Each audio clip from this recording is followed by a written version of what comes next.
video, I'm gonna cover 10 profit levers that you can use to instantly make more money from your real estate photography business. And these are called profit levers because the analogy is pretty accurate. It's a lever that you can pull, something that you can change in your business and immediately improve your business and therefore make more money from your business or spend less hours to make the same amount of money, which is pretty much everybody's goal that owns a real estate photography business. Lever number one is to use an online booking system. So if you currently use some mess of emails and Google Calendars or other systems where they have to contact you to book, you are leaving a lot of money on the table. At my business, we use a software called HD Photo Hub that runs basically the entire business for us, scheduling, invoicing, photo delivery, and clients have their own account where they can log in and book a shoot. And the reason I'm saying this is a profit lever is number one, because it creates a lot less work on you if they're able to go book online. But number two, and most importantly, in a study of 10 people in a coaching program that we did,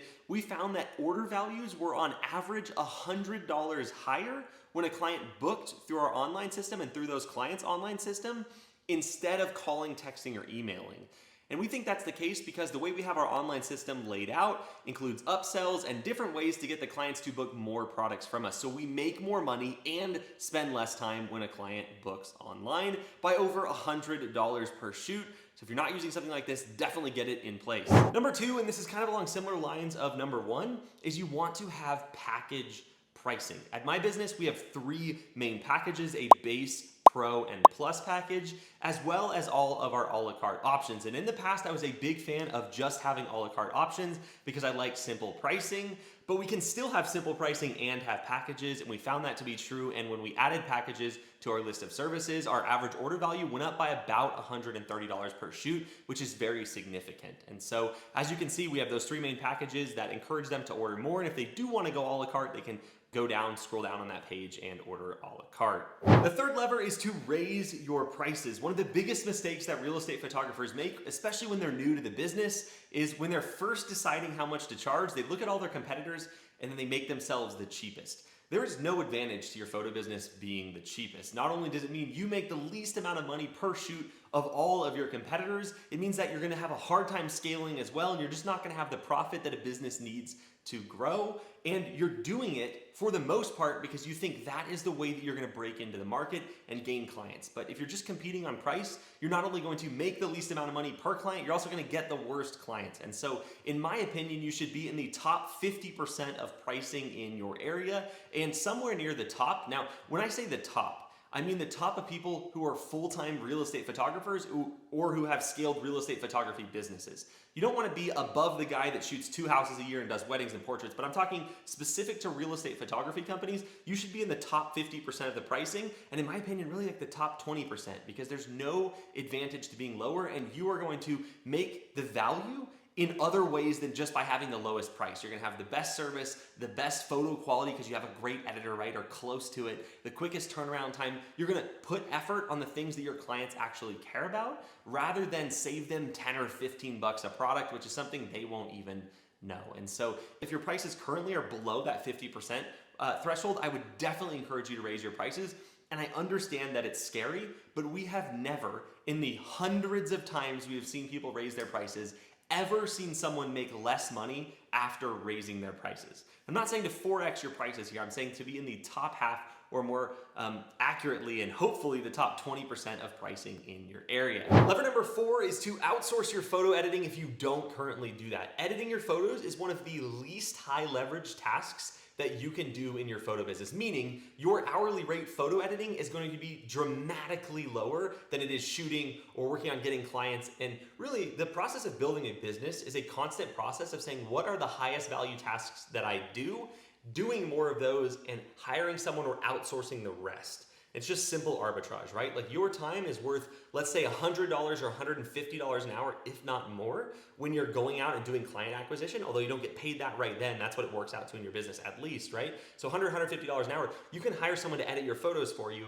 for about $1 an image, give or take. And if you do that, that means that they are basically gonna do that work for 30 bucks an hour, so you can go out and spend more time doing the stuff that actually grows your business and makes you more money. And on top of that, editing happens in the evening. It is a much better idea for your long-term, not only your mental health, but also the health of your business, to not waste your evenings on a low-value task. Either use that time to go grow your business or take that time to relax and rest. That way you can hit it harder and be more clear and sharp the following day. So if you don't currently outsource your editing, highly recommend it. It's one of the biggest profit levers that you can pull in your business because it buys you back so much time. And most editors are probably gonna be better than you. Lever number 5, and this kind of goes along with the last one, is if you currently do use an outsourced photo editor and you're paying over $1 an image, you can immediately reduce that to $1 or hopefully somewhere around 80 cents by switching editors. I know it's kind of a pain in the butt to switch editors, but if you're paying more than $1 an image, you don't really have a good reason why. You could probably save 20% or more right off the bat by switching editors. And like I said, it's kind of a pain, but if you think about that every shoot you're going to do is gonna save you 20% in editing costs for a decision you can make today, that is a high leverage decision. It's gonna take you some time, right? But for every shoot in the future that you do, you will be saving 20%, and that's gonna add up to, over years, tens if not hundreds of thousands of dollars from a decision you can make right now. And if that's not the definition of a profit lever, I don't know what else is, so go make sure that your editing rates are within reason. About 60 to 90 cents is normal range. Number 6 is to book your schedule out more intentionally, or as intentionally as you can, to minimize the amount of drive time you're doing and time between shoots. And I know this doesn't always work out, and it is important to prioritize your client getting the time that they want. But here's some tips that we used, especially when it was just me and I was getting to my max capacity, and really that we still use today to maximize the amount of shoots we can do in a day. Number 1 is if you serve a region that has like far pulls, right? Like there's one side that's far from the other side, or you serve 2 different cities, it's a good idea to, in your head at least, serve one city like Monday, Wednesday, Friday, and another city Tuesday, Thursday. And if you can't do that, try to book, for example, if a shoot comes in city A, and you book that in the morning, don't book any shoots in city B until the afternoon at the soonest, right? So that way if someone calls and they have another shoot in city A, you can go A, and then B, or like not A, B, A, right? Where you're like driving all the time. And I know that sounds like a duh, but you would be surprised how many businesses, myself included early on, don't even think about this. We just book shoots whenever the client calls. And so one way to get around this and still provide great service is a lot of times when a client calls, so you have that shoot in city A booked at 9. Right? So your next slot is going to be like 10:30 if it's in city B, or 10:30 if it's in city A, right? And that client's going to call and say, what time do you have? A lot of you will just say, oh, my next slot is 10:30, rather than my next slot is 2, because that's when you're going to do city B. And so just thinking about how you schedule is really important, and it will allow you to fit more shoots in a day, which makes you more money per hour because you're reducing drive time. And also it's going to reduce the cost of the drive time because you're not doing like laps between the cities. So look at your schedule, maybe go back for a couple weeks, see how you work, grade yourself, and try to be better in the following week, because that'll make you a lot more money, and it will expand the potential, the amount of money that you can make, to be clear, per unit of time. Right? So like if you right now, because your scheduling is kind of inefficient, only can make $150 an hour, if you schedule more efficiently, you're gonna make $200 an hour. And therefore every shoot in the future is going to be done in that more efficient way, meaning you make more money. But also when you go to scale, the more profit your business has, the more you will be able to scale and the more quickly. So it pays the bills now, makes you more money now, and it allows you higher growth in the future, both of which are really important, especially when you can do both at the same time with one decision. Number 7 is don't overshoot. So if a client orders a 40 photo package and you go to the house and it's 6,000 square feet, you don't need to deliver 60 or 70 photos. I know the natural tendency is to think, oh, that's good customer service, I'm gonna shoot some extra and deliver them, but there's 2 problems with that. Number 1 is if you deliver 25 or 20 more photos than needed, on a 40 photo package, we'd probably recommend 43 or 44 at my business. So that's like 15 photos over if you did 60. You're wasting approximately $15 in editing cost on that shoot. So that's problem number 1, and that's $15 that could have been pure profit for you because there's no expense if you just don't do that, right? It's all profit. Number 2, and this is actually more important, most real estate agents don't want to have to go through 60 photos and pick their best 30 or 40 or whatever your MLS system in your area allows. That's extra work for them. And so a lot of photographers think, oh, that's over delivering, that's good customer service. But it's always important to make sure that what you think is important to your client is actually important. And the vast majority of our clients would rather get exactly the amount of photos they need, have them in walkthrough order ready to go, and not even have to think about it. And so this can definitely be done in a case-by-case basis. You can talk to your clients and see what they prefer, have this conversation with them, that's always a good idea, and then put some notes in your system about what they prefer and do that going forward. If they want more photos, sure, deliver, but don't just blanket deliver more photos. You're just wasting a ton of money and creating an extra step for your clients that they're really not going to enjoy. Number 8 is to audit your process. This is a really good thing to do at different stages in your business and re-go through this process and make sure everything's good. But I want you to walk through the process of your client booking a shoot and then everything you do up until the point of delivery. So how do they book a shoot? Can that be more efficient? Is there any snags around that? Are there any mistakes that are happening at any stage? Once the shoot is booked, like what does the process of getting to that shoot look like? How are you shooting? How are you introducing yourself to homeowners? How many photos are you delivering? What does that look like? How long does the average shoot take? When you get back, what's the process of sending it to your editor and so on and so forth? But you'll be able to identify a lot more accurately, number one, mistakes that happen in your business. If you can reduce the number of mistakes, you'll make more money because you spend less time fixing those mistakes and you keep your clients longer. But number two, you may just see things that are taking you a lot of time.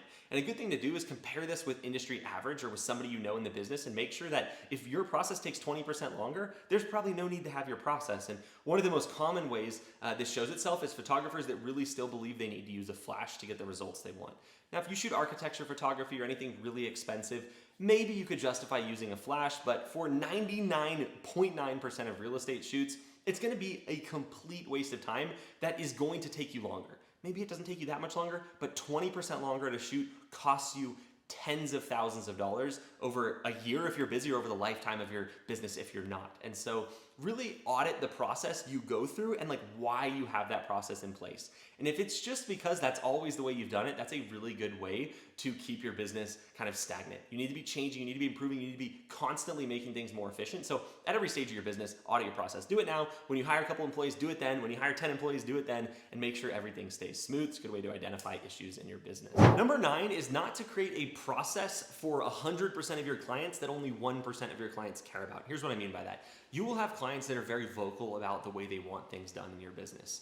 And usually they're kind of the clients that are a pain in the butt, truthfully. But the mistake a lot of people make is they have a client throw a fit about something.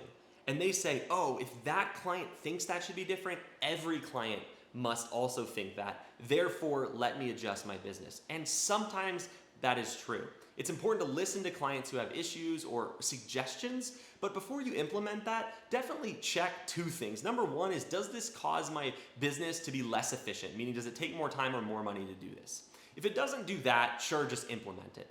But number 2, and even if it doesn't cost more or take more time, you should probably do number 2 anyway, which is check with a few other clients, 4 or 5 other clients, see what they think, because oftentimes what one client wants can be different than what 99% of your other clients want. So you don't want to build a business around the 1% that's just loud, right? Because that will cause you to build a business right for them. It's like you're building a business for your worst client. That's not really what you want to do. And so keep that in mind. Anything you change in your business, make sure that it's not done so by, the squeaky wheel, because they say there's that phrase, the squeaky wheel gets the grease. And that's true, it does get the grease, right? But it shouldn't get the grease if that's not the problem wheel. And so make sure that that's the case. Make sure that that change you're making is good for your business. And number 10, and most importantly, is to constantly be reassessing your highest value tasks and your highest leverage things that you do. So when you're first starting your business, your highest leverage stuff is probably going to be trying to find clients and going to shoots. But after your business grows to a certain point, maybe you have some photographers on your team, going to shoots yourself becomes very, very low leverage. It's a waste of your time. You should be spending that extra time you have going to get more clients or looking at the finance of your business or doing whatever you think is the highest leverage task. And here's the thing where I think a lot of people get stuck. Highest leverage and thing you most enjoy are usually not the same things. In fact, I think a lot of times for business owners, the highest leverage task is the thing that you hate the most. And that's probably because you've been neglecting it because it's not something you enjoy, but it could be a bottleneck on your business. So at every stage of your business growth, and I'd recommend doing this constantly, I do it on a weekly basis. When I assemble a list of tasks that I need to do for a week, I rate those and I go through them. Like if I have 10 tasks, 5 of those probably don't need to be done, and 2 of the 5 that are left probably don't need to be done by me, and the 3 that are the highest priority are probably what I should spend the majority of my time on. But what a lot of people do, myself included in the past, is I'd assemble those 10 tasks. The lowest 5 are usually the easiest. The ones that I shouldn't even be doing are the easiest. I want to do the easy stuff, right? So I knock those easy things out. And then I got those 5 tasks left and only 2 days left in the week. And out of those 5, the 2 that can be done by others are the next easiest ones. So I do those and the week is over, and the 3 most important tasks that I should have been doing in my business did not get done. And that is a very stupid and very immature way to run a business. And so the extent to which you are good at prioritizing what tasks are going to be the highest leverage in your business is the extent to which your business will grow. And so simply saying, these are the high leverage tasks, let me only do these, as weird as that feels or as bad as that feels, that is what's gonna grow your business the most, and that's a constant process. I hope you enjoyed this video. Speaking of high leverage, getting coaching is one of the highest leverage things you can do. Take this from a person who has the goal this year of spending $100,000 on coaches and education for myself.